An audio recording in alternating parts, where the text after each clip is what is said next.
ওকে, এখনই দেখবো হচ্ছে ব্যাকলিঙ্ক অ্যানালাইটিক্স। আমি হচ্ছে লিঙ্ক বিল্ডিং এর এখন যে 4টা অপশন আছে, ব্যাকলিঙ্ক অ্যানালাইটিক্স, তারপর ব্যাকলিঙ্ক অডিট, লিঙ্ক বিল্ডিং টুল, তারপরে বাল্ক অ্যানালাইসিস, এই 4টা জিনিসের মধ্যে এখন হচ্ছে আমি সীমাবদ্ধতা থাকবো। আমি যদি ব্যাকলিঙ্ক অ্যানালাইটিক্স এর মধ্যে আসার পরে আমি আমার ওয়েবসাইটের নামটা দিই, আমাদের ওয়েবসাইটের নামটা যদি দিই cars.com, দেওয়ার পরে যদি অ্যানালাইজের মধ্যে ক্লিক করি তখন হচ্ছে এই তথ্যগুলো আমার বের করে দিবে। আমার মানে কি, ব্যাকলিঙ্ক অ্যানালাইটিক্স মানে হচ্ছে আমার ওয়েবসাইটের যত ব্যাকলিঙ্ক আছে ওই ব্যাকলিঙ্ক এর সব তথ্য বের করে দিবে। ঠিক আছে, আমি আপনাদেরকে প্রথম একটা কথা বলছিলাম যে একটা ওয়েবসাইটকে পিছনে ফেলানোর জন্য আমাদের ব্যাকলিঙ্ক করতে হবে। এছাড়া ব্যাকলিঙ্ক ছাড়া কখনো একটা ওয়েবসাইটকে পিছনে ফেলানো যাবে না। ব্যাকলিঙ্কটা আমাদের খুব ইম্পর্টেন্ট। ওকে, আমি ব্যাকলিঙ্কে আসার পরে তারপর লাইভ আপডেট, আমাদের এখন বর্তমানে 99+ আমাদের ব্যাকলিঙ্ক এখানে খুঁজে পাইছে। তারপরে 5 দিনের এটা আপডেট। তারপরে হচ্ছে আমি যদি নিচে আসি, overview, net graph, backlink, anchor, অনেক কিছু আছে। আমি আপাতত ওভারভিউতে থাকি। ওভারভিউতে থাকা অবস্থায় আমাদের ওয়েবসাইট আমি চাইলে কম্পিটিটর দিতে পারি, বাট দিব না। আমি কি করব, রেফারিং ডোমেইন, আমাদের টোটাল ওয়েবসাইটের যে ব্যাকলিঙ্ক আছে এই ব্যাকলিঙ্ক এর ভিতরে রেফারিং ডোমেইন নিয়ে টোটাল কতগুলো ব্যাকলিঙ্ক করা হয়েছে, 91,000 কে আমাদের ব্যাকলিঙ্ক করা হয়েছে রেফারিং ডোমেইন দ্বারা। এখন আপনারা বুঝেন যে রেফারিং ডোমেইন জিনিসটা কি। রেফারিং ডোমেইন হচ্ছে, আচ্ছা আমার যে cars.com এটা কি মেইন ডোমেইন নাকি রেফারিং ডোমেইন? Main domain. এই মেইন ডোমেইনের আন্ডারে আমি যদি একটা পেজে যাই, ধরেন ডগে একটা পেজে গেলাম, তখন আমার ইউআরএলটা কি আসবে, cars.com/dog, এরকম আসবে না? আমার পোস্টের এই ইউআরএলটা আসবে। এই যে আমার পোস্টের ইউআরএলটা আসতেছে এইটাকে আমরা বলতে পারি রেফারিং ডোমেইন। বুঝছি সবাই? এটা রেফারিং ডোমেইন। তো এরকম ডোমেইনের আন্ডারে টোটাল কয়টা ব্যাকলিঙ্ক করা হয়েছে, 91.6 কে ব্যাকলিঙ্ক করা হয়েছে। এখানে যদি ক্লিক করি বলা হয়েছে যে আগের মাসের তুলনায় এই মাসের 3% ব্যাকলিঙ্ক আমার কম আছে। ঠিক আছে, তারপরে ব্যাকলিঙ্কস টোটাল আমার ওয়েবসাইটের মধ্যে ব্যাকলিঙ্ক করা হয়েছে 22.8 মিলিয়ন। 22.8 মিলিয়ন টোটাল ব্যাকলিঙ্ক করা হয়েছে আমার ওয়েবসাইটের মধ্যে।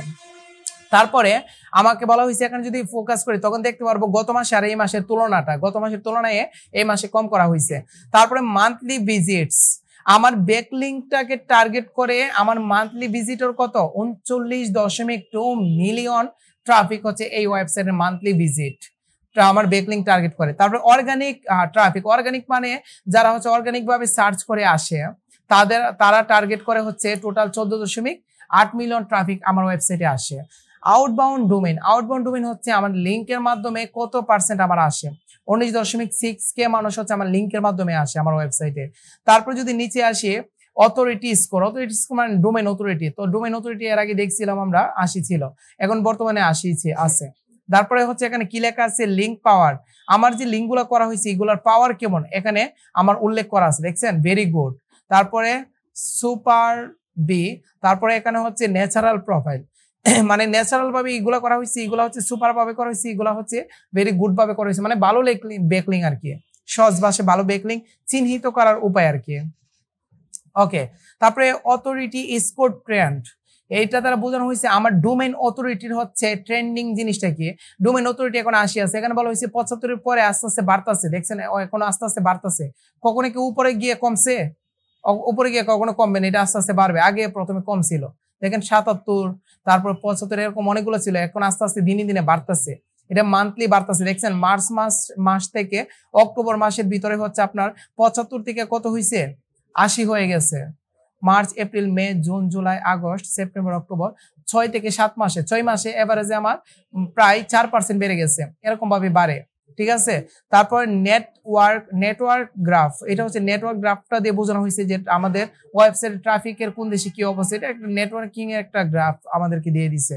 তারপর যদি নিচে আসার পরে দেওয়া আছে যে রেফারিং ডোমেইন, আমার যে রেফারিং ডোমেইনের কি অবস্থা, কোন মাসে কতগুলো রেফারিং ডোমেইন করা হয়েছে, এই রেফারিং ডোমেইনের সংখ্যাগুলো এখানে উল্লেখ করা আছে, মানে আমার পোস্টের সংখ্যাগুলো। তারপরে হচ্ছে আমি যদি এখানে ডান পাশে আসি ব্যাকলিং, এই ব্যাকলিং এর ভিতরে আমার বলা হয়েছে 2024 সালের নভেম্বর মাসে, এখানে ডিসেম্বর মাসে 2023 সালে ব্যাকলিং এতগুলা ছিল, তারপরে ফেব্রুয়ারিতে বাড়ছে, তারপরে মে মাসে বাড়ছে, আগস্টে মোটামুটি অনেকটুকু বাড়ছিল, পরবর্তীতে আগস্টের প্রথমে এসে কমে গিয়ে এখন ব্যাকলিং এর সংখ্যা কত আসছে, অনেক কমে গেছে।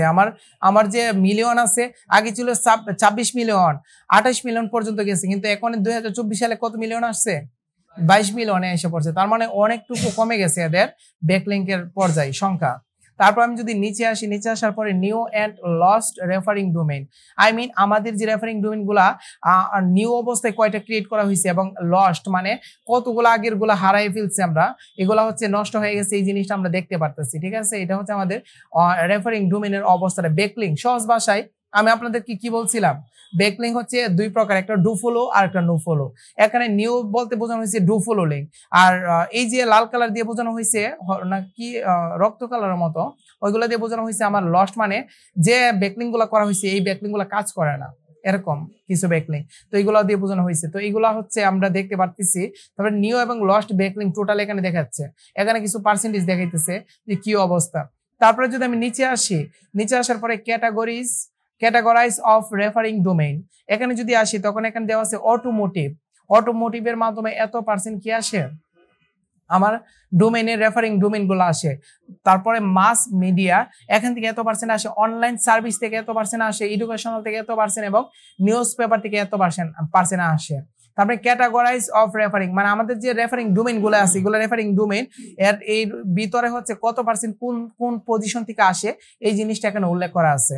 তারপরে আমাদের আর কি আছে টপ অ্যাঙ্কর, আমাদের টপ অ্যাঙ্কর বলতে গেলে কোন অ্যাঙ্কর গুলো সবচেয়ে টপ রিলেটেড আছে, কার্স.com এটা এবং এইগুলো হচ্ছে আমাদের টপ রিলেটেড অ্যাঙ্কর, মানে আমাদের ডোমেইনের নাম, এটা টপ রিলেটেড আছে। এখানে হোভার করে দেখেন অনেকগুলো টপ রিলেটেড। তারপর নিচে আসার পরে আমাদের referring domain by authority score, আমার অথরিটি স্কোর অনুযায়ী আমার রেফারিং ডোমেইন গুলা কোনটা কেমন স্কোর আমার বাড়াইতেছে, আমার ডোমেইন অথরিটি বাড়াইতেছে কিন্তু এই রেফারিং স্কোর গুলা, এইটা আমার পার্সেন্টেজ আমি দেখতে পারবো। তারপরে ব্যাকলিং টাইপ, আমি যে টোটাল ব্যাকলিং কতগুলো আমার ওয়েবসাইটে করা হয়েছে, এর ভিতরে টোটাল টেক্সটের মাধ্যমে আমার 12 মিলিয়ন, অর্থাৎ আমাদের 59% ব্যাকলিং করা হয়েছে। তারপরে আমাদের ইমেজের মাধ্যমে আমাদের টোটাল ব্যাকলিং করা হয়েছে 7.9 মিলিয়ন, আই মিন 38% করা হয়েছে হচ্ছে আমাদের ইমেজের মাধ্যমে। আমাদের ফর্মের মাধ্যমে করা হয়েছে 2%, আই মিন 554K। আমাদের ফ্রেমের মাধ্যমে করেছে 1%-এর কম, 119 জন। তার মানে এই ওয়েবসাইটে টোটাল ব্যাকলিংকের মধ্যে টেক্সট, ইমেজ, ফর্ম এবং ফ্রেম কতগুলা করা হয়েছে আমরা দেখতে পাচ্ছি সবাই, ওকে দেখতে পাচ্ছি।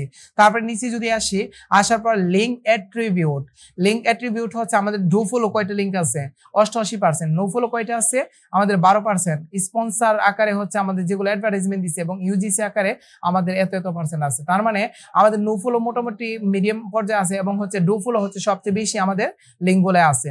ডু ফলো মানে যেগুলো কাজ করে আমাদের ব্যাকলিং এর ভিতরে। তারপর নিচে যদি আসি, নিচে আসার পরে আর তেমন নাই, নিচে আসার পরে আমাদেরকে দেওয়া আছে টিএলডি ডিস্ট্রিবিউশন, এইটার মাধ্যমে হচ্ছে আমি দেখতে পারবো যে আমার ওয়েবসাইটে .com এর মাধ্যমে কত আমাদের ডোমেইন আসছে।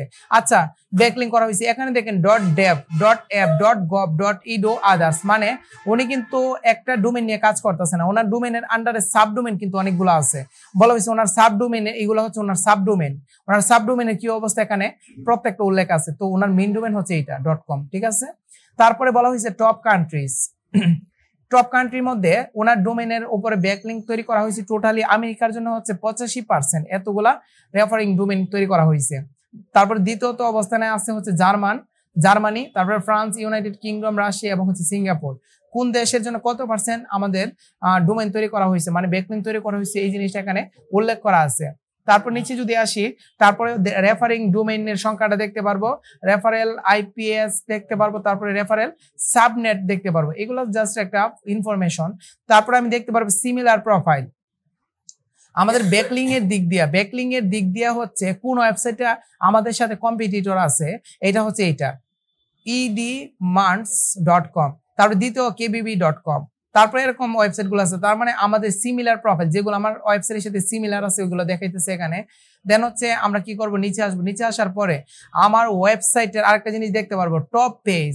এই টপ পেজের ভিতরে দেখেন তো cards.com 403, তাও cards.com এই দুইটা পেজের ভিতরে 403 আছে না, তার মানে এই দুইটা পেজের ভিতরে কিছু একটা ত্রুটি আছে, বলা হয়েছে এখানে যে ত্রুটি কিছু একটা আছে, যদি এই ত্রুটিগুলো সলভ করতে পারে আরো র্যাঙ্কিং করবে।